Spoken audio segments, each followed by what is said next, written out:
you and I talked about Aaron Rodgers at length. There's a YouTube video up about that. If something happens with A-Rod, we can update that. But in terms of just how much we love this draft, every quarterback landing spot was perfect in the Yeah. first round of the draft. Every single one. I think it's one of the cooler quarterback nights of our lifetime. I mean, 1, 2 were kind of set, but still, like seeing those guys picked was cool. The next three were pretty unknown. Like I don't think you and I felt good about Trey Lance, and maybe some people did, but a lot of people didn't know. I mean, the Niners never leaked who they were going to take. And then ultimately, once he was picked, then the talk was like, where the next guy's going to go. I kind of kept looking up, like, is Atlanta going to pull the trigger on Justin Fields? He kind of tumbled. And then for both of them to make it past Denver and to make it past Carolina, you kind of thought, like, are these guys going to go on a free fall? And to me, the coolest moment of the night, because, I mean, Trey Lance, it was awesome for us. We anticipated it, but we were just waiting for the pick. For the Bears to come up and land Justin Fields, the Chicago Bears, who are just coming off, I call it a disaster.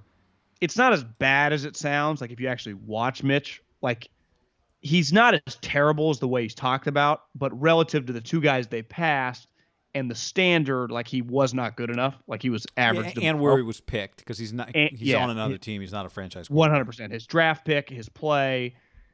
But to end up with Justin Fields, who, listen, if you would have told me the Niners took Justin Fields or the Jets took Justin Fields, I would have said that's a good pick. I said, like, if the Niners took him, I'd be like, hell yeah, let's rock and roll. He's on the Bears. Like that guy has the chance to save careers in a place where I think going into this draft, if you would have said, like, who's the franchise that matters in the league, like one of a, top 15, 20, like big market franchise who's just indifferent right now and just down, you're going to put the Bears near the top of the list.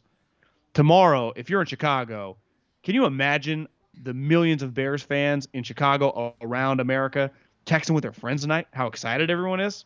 Like, just, it went from our season sucks. We got tweeting out Andy Dalton. Everyone's making fun of us. Now we get Justin Fields. I really think that felt like of the 5 picks, that was the wow to me. Because ultimately, Mac going to the Patriots is cool, and I'm glad, I'm interested to watch, but it's like, that kind of makes sense. To me, Justin Fields ended up on the Bears, given they traded it up. They traded a 1. Like you said when we were live when it happened, the general manager gets to do multiple first-round quarterbacks. It's unheard of. But this one feels a lot more normal than the last one, right? I mean, look, I said that, like, God, I wouldn't trust him. But then when he did it, and he did it for that guy, you know what? Him saving his job and winning football games, those two things go hand in hand. So as long as you're going to employ him, give him a shot to win football games. And he might have just he might have just covered up for the Trubisky mistake. We'll see. But he might have just saved himself. And you don't really get many chances to do that. It doesn't. We don't see guys get that opportunity. I'd say it never happens. And I do think we can say this tonight. If that fails, if Ryan Pace failed and Justin Fields fails, Ryan Pace can know when he's, somebody else's college director, he took his big swing. Like, he did not leave anything on the table. He did everything he could at the end to try and save his job. And did everything he could at the end to get the Bears a superstar quarterback. Like, those two things are not independent of one another. So I give him credit. I give them credit. You're right. Part of what makes it a wow moment is when somebody does something we didn't think they'd be able to do. Like, we knew whoever the Niners took, they were just, after Wilson and Lawrence, they were going to be in control of that. But for the Bears, when the night started, with hindsight now, maybe they didn't know.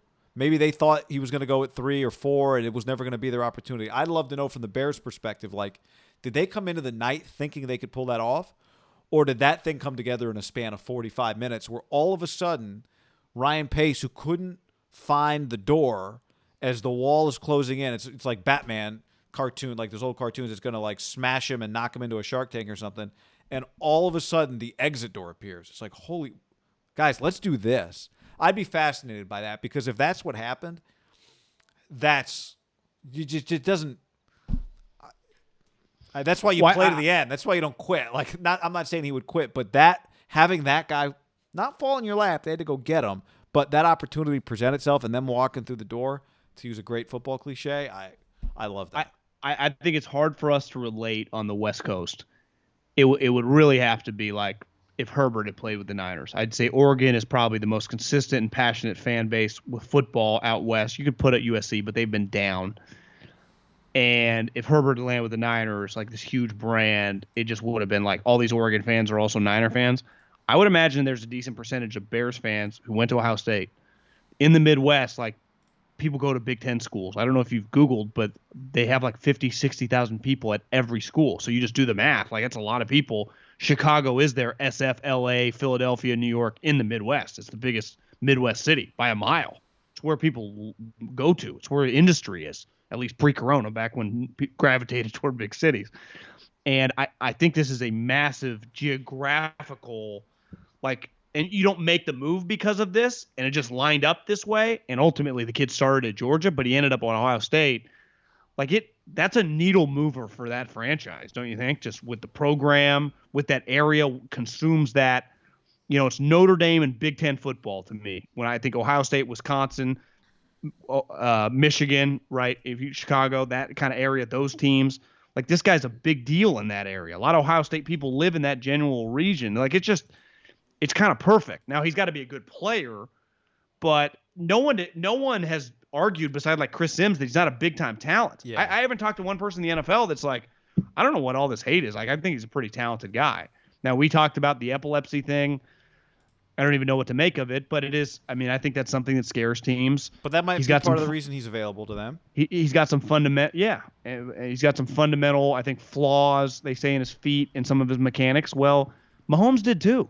And Nagy was there part of, I think, with Andy, of coaching that out of him, backing up. I do think a little like Jimmy, I'd rather have Jimmy than Andy. But I think both the two franchises, at least you can you'd just rather roll have Jimmy Garoppolo than Andy Dalton. Got it. I do think you can roll into week one just knowing Andy Dalton, Jimmy Garoppolo can start, and we can just let these guys breathe and just ease into training camp. Now, the difference is Jimmy just knows what to doing, and he's won here before. They can just function. Where if I'm a Bears fan, like I don't really want to watch a snap of Andy Dalton. Like I'm hard pressed to go, what are we doing? Well, you'd feel great if you knew Fields just came in and took the job, right? Russell Wilson style. Yeah, which I expect him to. Here's the problem: is Allen Robinson on their team? Franchise, yeah. Okay, so they've got one receiver. They have this other guy, Miller, they drafted in the second round 2 years ago. They're trying to trade him. Okay. They do have a good. They have David Montgomery. They have a running back who's good, yeah. Montgomery. They have Komet, the tight end they drafted last year in the Right. second round, Notre Dame. I mean, they just got a couple pieces on offense. Like if I'm Jimmy Allen Graham's Robinson, still on I'm a the little. team? Yeah. If I'm Allen Robinson, I'm a little more excited. Like if I'm Justin Fields, if I'm Nagy, I'm just like, hey, text Allen, say Yeah. hi. Yeah, and then It just feels like Allen's a cool guy. Justin Fields is a cool guy. Mitch just wasn't cool. maybe. I don't know. Mitch seemed kind of cool when I saw him hanging out. And then the other part of the quarterback thing, John, Mac Jones going to the Patriots. Apparently, Mac said he always wanted to go to the Patriots. He came stomping up at 50, and I felt bad for him watching him sit there. I do think this is great for him. Like, and this is another thing, right? If Mac Jones goes a lot of other places, Mac Jones being good, like everyone didn't want him, but what if Bill Belichick turns him into a really good player? And, you know, we can have those conversations about whether or not he should have been drafted higher. I don't know. If he had to go one place, this is where I wanted him to go. This is where I wanted him to go. The Patriots. I'm excited to watch Mac, New England, and Cam. I honestly love Trey Lance, Justin Fields, and Mac Jones. I think we knew were the two, but the other three were great question marks. I don't think it could have gotten any more perfect for all three. Trey Lance should just go to church and just say, thank you, Jesus, for getting me to Kyle Shanahan. And if you're Justin Fields, like, you got to go to Chicago, bro. You got to go to Chicago.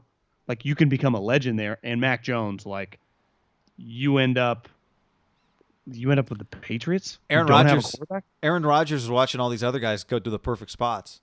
He's like, if I was Mac, I'd want to go there. If I was Fields, I'd want to go there. If I was Lance, I'd want to go there. Meanwhile, Aaron, Again, we're not going to spend a lot of time on this right now because we talked about it earlier. We'll see what happens. I mean, 5 hours ago, Schlereth tweeted it's a done deal, but it's not. It could not happen. Aaron to the Broncos.